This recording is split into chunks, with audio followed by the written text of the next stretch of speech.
1 kg சிக்கனில் வந்துட்டு நம்ம ஒரு செமி ட்ரை பண்ண போகிறோம். ஸோ அதுக்கு தேவையான பொருள் எல்லாமே நான் வச்சுருக்கேன். ஸோ இது போக நான் டிஸ்கிரிப்ஷன்லேயும் உங்களுக்கு கொடுக்குறேன். கொரியண்டர் பவுடர் வச்சுருக்கேன், கருவேப்பிலை, அதுக்கப்புறம் மல்லி இலை வச்சுருக்கேன், இஞ்சி பூண்டு பேஸ்ட்டு, தயிர், லெமன் ஜூஸ், ஒரே ஒரு தக்காளி மீடியம் சைஸ், ஆயில், அதுக்கப்புறமா பெரிய வெங்காயத்தை நீட்டமாக கட் பண்ணி எண்ணெயில் போட்டு பொரிச்சு வச்சுருக்கேன். இது வந்து நல்ல டேஸ்ட் கொடுக்கும் கிரேவிக்கு. அதுக்கப்புறம் மிளகாத்தூள், பெப்பர் தூள், turmeric powder, salt to taste. மிளகாத்தூள், பெப்பர் தூள் வந்துட்டு 1 ஸ்பூனு, அதுக்கப்புறம் டர்மரிக் பவுடர், சால்ட் வந்து டேஸ்ட்டுக்காக,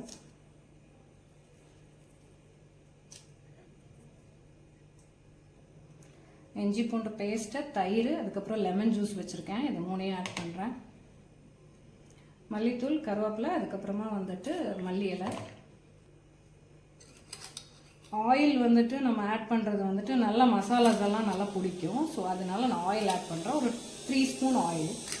ஸோ இது எல்லாத்தையுமே நம்ம இப்போ மிக்ஸ் பண்ணுறோம். மிக்ஸ் பண்ணி 1 hour இருக்கட்டும். அதுக்கப்புறமா நம்ம கிரேவியை வந்துட்டு ஸ்டார்ட் பண்ணிடலாம். ஸோ நம்ம ஆயில் ஊற்றிக்கிறோம். நம்ம இப்போ மேக்னேட் பண்ணி வச்ச சிக்கனை ஆட் பண்ணிக்கிறோம். மேக்னேட் பண்ணி வைக்கும்போது தக்காளி ஆட் பண்ண மாட்டோம், ஏன்னா அந்த புளிப்புத்தன்மை வந்துடும். ஸோ என்ன பண்ணுவோம்னா நம்ம இந்த பேனில் ஆட் பண்ணதுக்கு அப்புறம் தான் நம்ம தக்காளி ஆட் பண்ணுவோம். ஸோ நம்ம இப்போ தக்காளி ஆட் பண்ணிக்கலாம்.